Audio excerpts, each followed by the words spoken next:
Good Sunday morning. Now, today is going to be a day where we train core because core is very important. On Friday, I actually did a lot of Romanian deadlifts as well as Jefferson curls, so I got a lot of lower back work as well as hamstring work, so that was really fun because, as you know, I always like to either use Friday or Saturdays as my leg day.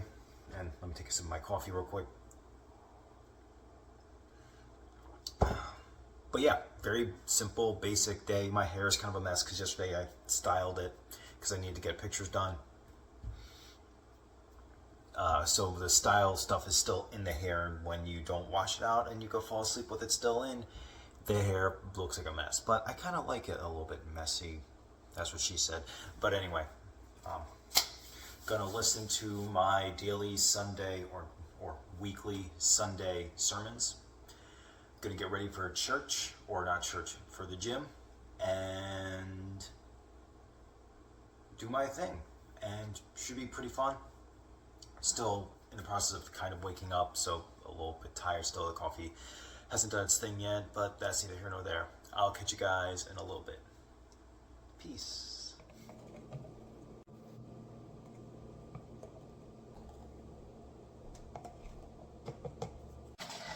Now we have our pre-workout made, and we are getting ready to hit the gym. I'll tell you what though, I'm still feeling kind of pooped because working 5 days a week, every week, and also working the second job with gigs.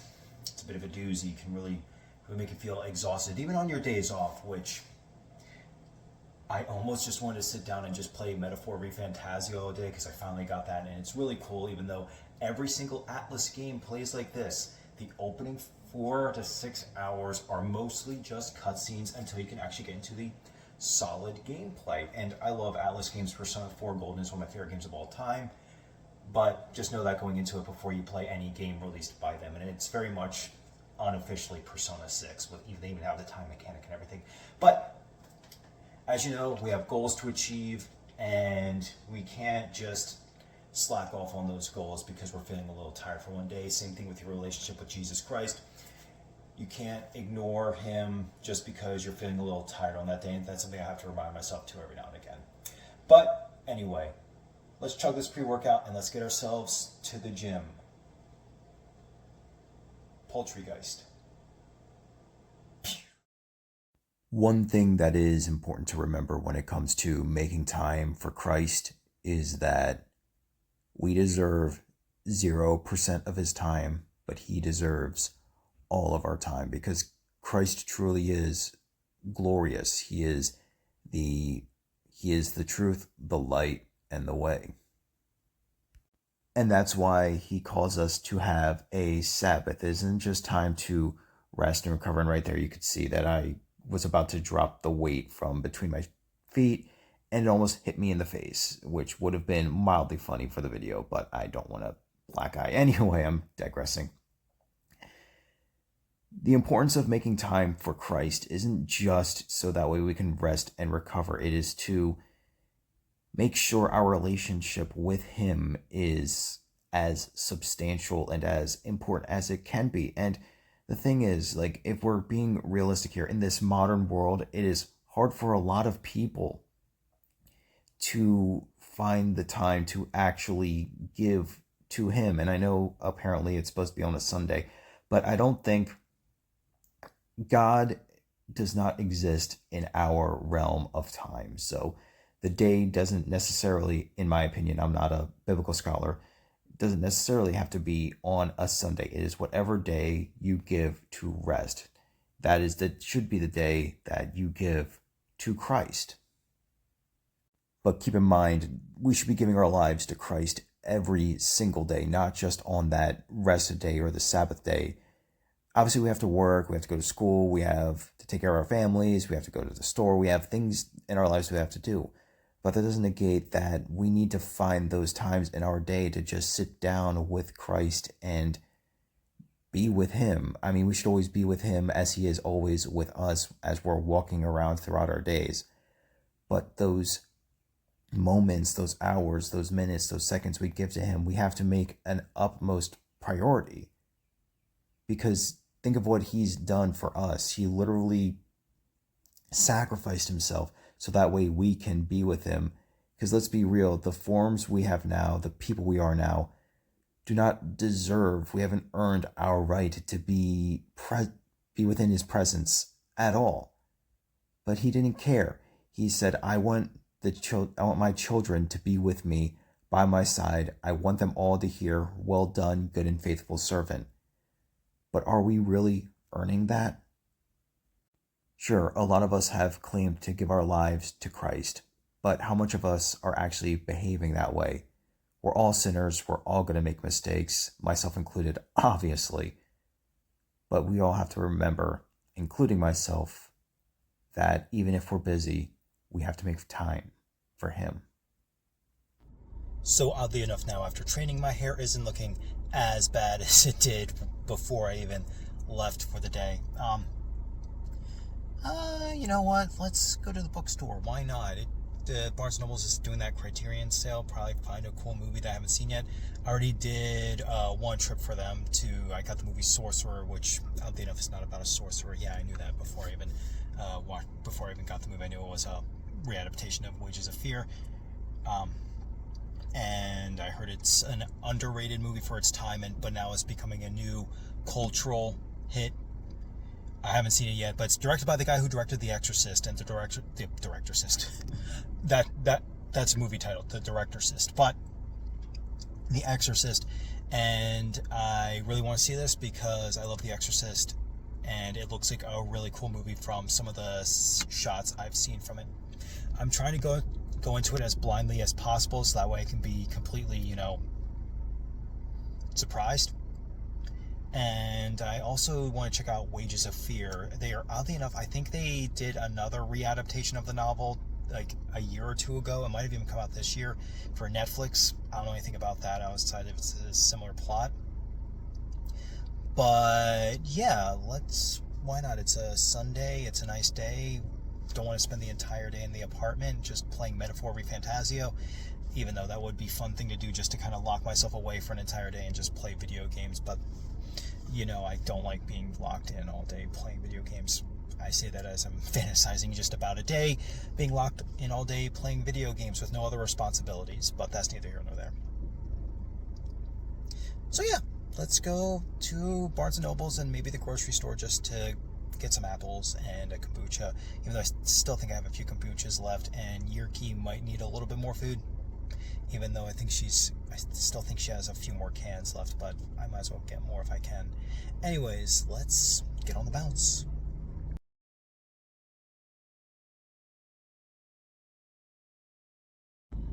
So surprisingly really crowded in there, and honestly I didn't get any Criterions because I wanted to try something different. I was actually looking, I don't know if they even released it, but I was looking for All Quiet on the Western Front, the original one, but they didn't have it.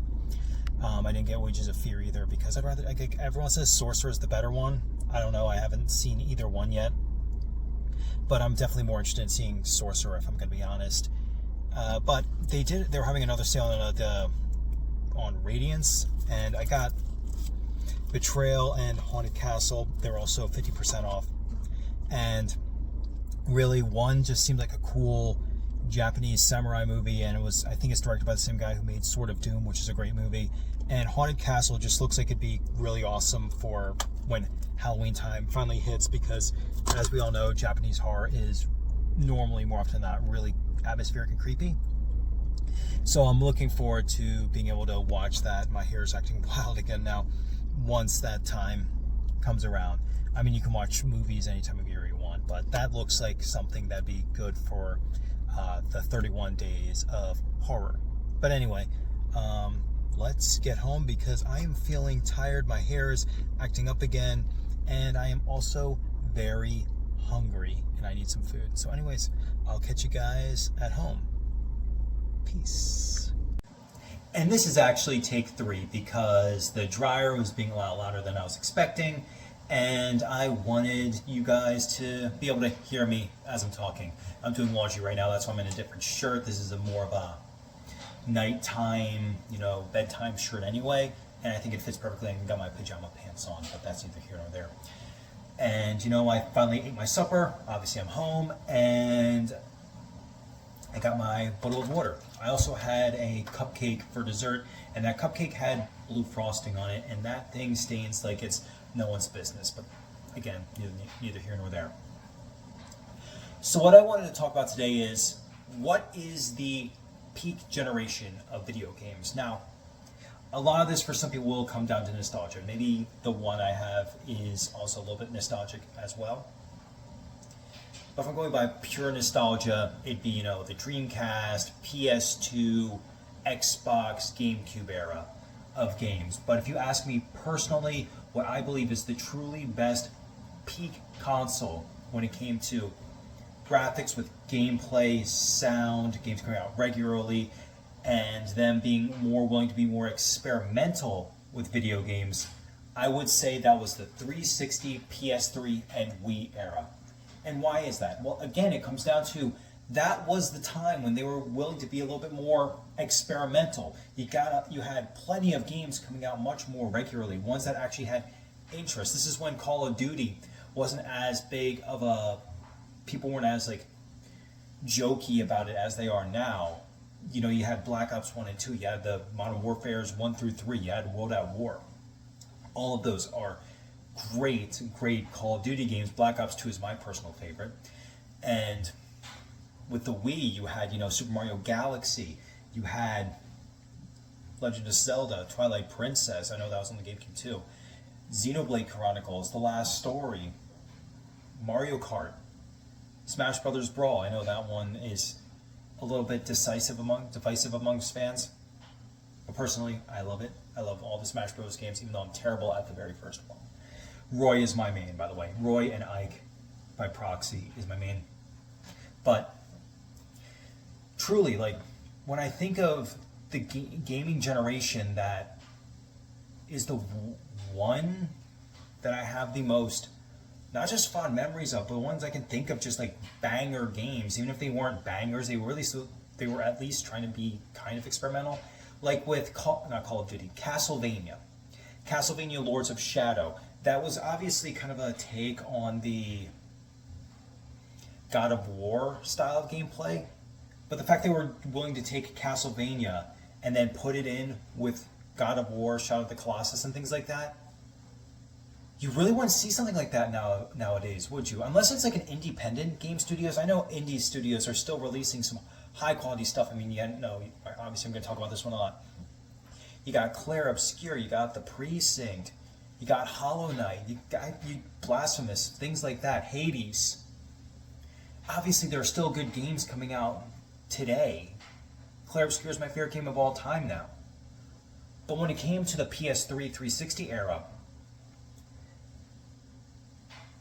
there was just something about it. I was more, and this isn't just an age thing where that's when my friends and we would get on Call of Duty as much as possible and play every night, or we'd play Destiny until 4 in the morning. Hit me up on Borderlands 2. Let's get some loot until, I don't know, next week. It's just that I know there are these live service games out now that a lot of people are attached to. You got Fortnite, Apex Legends. But those are very much specifically just live service, whereas the games I just mentioned, they did have stories to them. They had an end goal, and that's something I like. That's a me personally thing. And also, for crying out loud, this is when the Mass Effect series came about. This is when Fallout 3, Oblivion, Skyrim. When was the last Fallout game we had? That was the PS4 generation, I know. When was the last Elder Scrolls game? The Elder Scrolls 6, that was announced when PS4 was still out. And still, there's nothing about it yet. GTA 5 came out during the 360 PS3 era.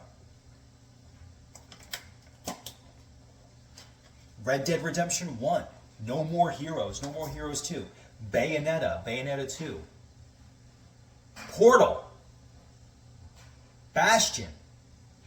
I replayed Bastion again not too long ago. It was a little bit last year, but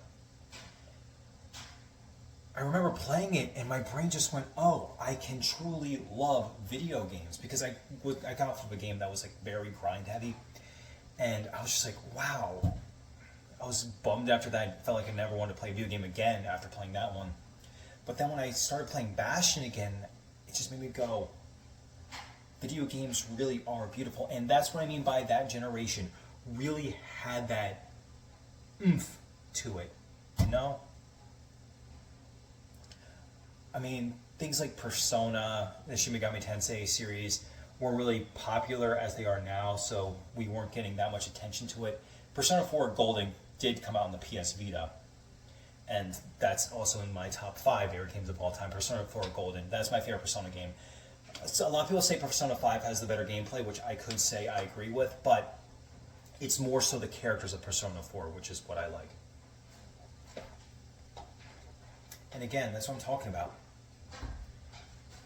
You had a great combination of gameplay, story, graphics, experimentation, and it just feels like a lot of games coming out. This kind of started during the PS4 generation, or you can even say tail end of the PS3 generation going into the PS4 generation, where it feels like movies want to be more, or video games, sorry, want to be more movies and not so much games. And there's nothing wrong with a story-based game, mind you. Obviously, most RPGs that I play are very story-heavy. I can say I'm playing Metaphor ReFantazio right now.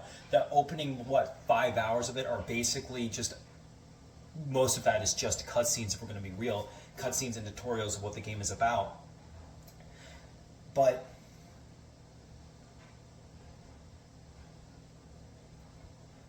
there was just something there. It's why right now, when I went to too many games this year, my focus was to basically recollect the 360 games I had onto PS3, because my 360 is somewhere, I don't know where it is, it might be in my storage unit, and I don't even know if I can still log into that thing. I mean, I'm pretty sure if I log in, it'll let me in, but it's more about,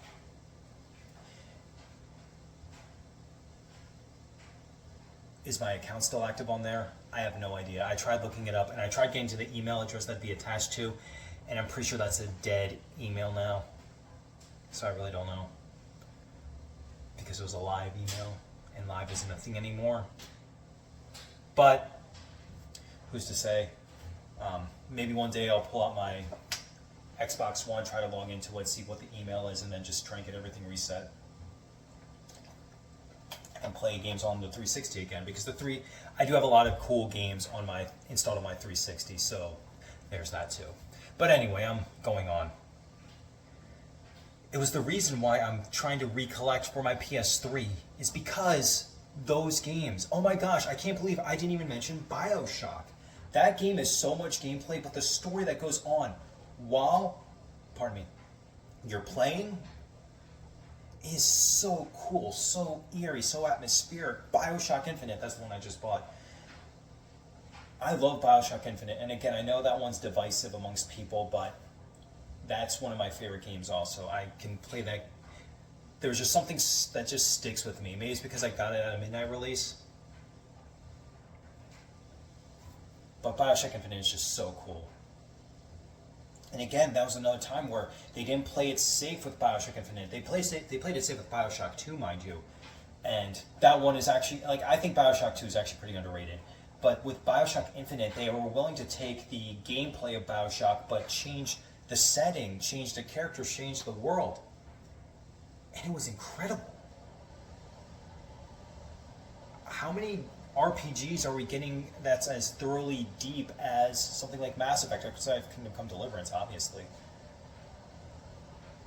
And I know, obviously there's Clair Obscur, which I said, I can't stress enough, it's my favorite game of all time, but that's not so much of a choice-driven RPG as something like Mass Effect, Dragon Age is. Oh my gosh, we got the first Dragon Age during this era. That game, Dragon Age, I like Inquisition, don't get me wrong, but I remember I got Dragon Age Origins for Christmas, and I was obsessed with that thing. The Ghostbusters video game. Who would have thought we were going to get not just a good, but outstanding Ghostbusters game? Let's think about this. How many games are they doing remasters and re-releases of recently?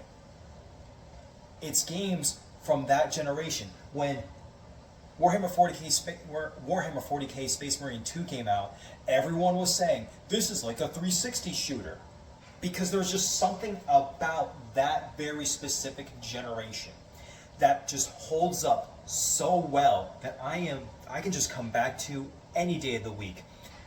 I mean, kind of with what Sony's doing right now with, them killing off physical games, things like that. I didn't buy Black Ops 1 and 2, and that was also because I don't like... They're charging way too much for, not remasters, mind you, ports. And I know there are some people who are saying, if you have PlayStation Plus, you pay half price. Okay, here's the thing. When you had Black Ops and Black Ops 2 on PS3, you didn't even need PlayStation Plus to play it online. So, null argument. And I know that's not 100. Apparently, that's not 100%. Treyarch's fault. That's might be someone else's. I don't know who decides what the prices are, but whoever decided that they need to release them for $40, that's kind of insane. These are not brand new games. These aren't up-res ports. These aren't remasters. They are literally just ports put onto the modern systems. And quite frankly, I think it's kind of scammy to do that. Clair Obscur is only $50, and that's a much newer game. You can get Metaphor ReFantazio on Amazon for $25. At least that's what I did. I don't know if the price is still the same now. And these are newer games. But outside of that, though, Assassin's Creed Black Flag, going more to the original roots of the Assassin's Creed series, or Assassin's Creed Black Flag Resynced. It's going more towards the origins of, the PS3 360 era of Assassin's Creed. I cannot stress enough how great that generation was. And obviously, every Call of Duty game felt the same. Every Battlefield game kind of felt the same. And that's when we did start seeing, microtransactions and things like that pop in, pay online with Xbox Live. But there was still something there. How often, do we have a dead space of this generation? I mean, we kind of do now with Pragmata. But Pragmata is still more of an action game and not so much a dark survival horror game with really well done action. And I know there was the Dead Space remake, but I'm talking more an original game coming out that is essentially this generation's Dead Space. I mean, I know there's Labyrinth of the Demon King, which is kind of like Samurai Silent Hill, which is an outstanding game, by the way. That came out in this generation, but that doesn't look or feel like a game from this generation.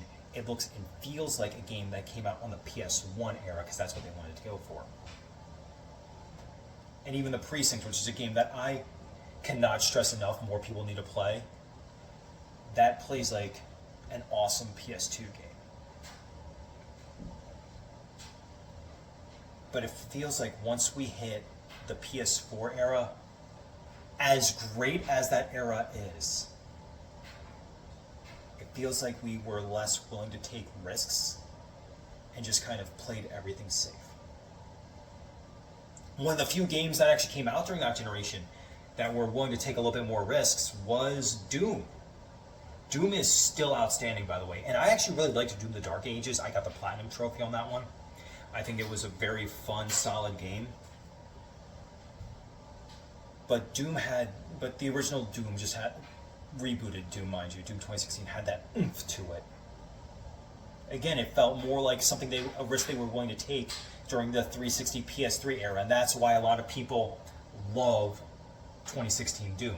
And not just that. Another game that was willing to take risk? This one is very controversial. Star Fox Zero. Yeah, sure, it was retelling the same story of Star Fox 64, and it had a lot of the same areas as Star Fox 64. But it felt so grand, and them at least trying with the controls. Trying. Whether or not they succeeded, I'm not gonna say. I actually love Star Fox Zero, so I guess you could say I liked it. But still, people like the reason I'm saying that one as well, I'm saying Wii U is more similar to the PS3 360, is because that's kind of what people say. Oh, because Nintendo's always behind the time, but whatever.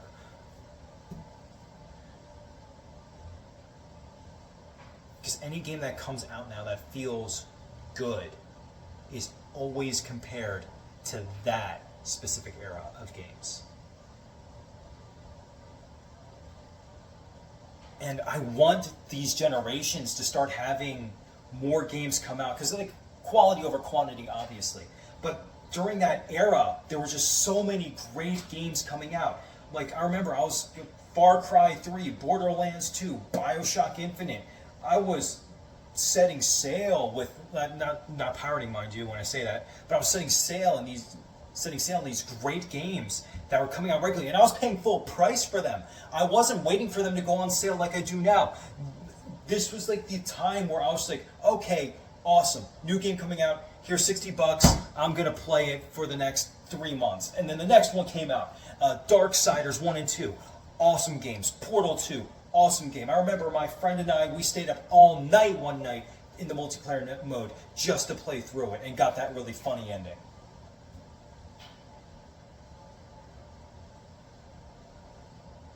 Because how many multiplayer games do we have now that aren't like these live service battle pass games? How many multiplayer games do we have that feel more like Portal 2, where it's just you and one other buddy? I know Space Marine 2 now has something similar to that. Obviously, it's not the same as Portal 2, I'm not saying that. But where it's more like couch co-op with your friends on a couch in another place. And couch co-op was still a thing back then, loosely. They were slowly getting rid of it, obviously, but at that time, just being able to talk to people either on Xbox Live or PSN, or the Wii didn't really have very much online chat. You had to be on the phone with someone to do that. But there's just so many more memories with that era than there is with the two most recent ones. And that really is a shame. I miss midnight releases. I miss being able to stay up all night to play with my friends. And again, I'm not talking about like an age thing, because obviously you can schedule things to be like, okay, this is the day that we're going to play online until blank o'clock in the morning because none of us have to work the next day. Stuff like that can still happen. It's just about scheduling and making sure that you're not overwhelming yourself with other things too. This is an era thing. Going to midnight releases, playing all night with your friends, having them come over and experiencing the new hot game.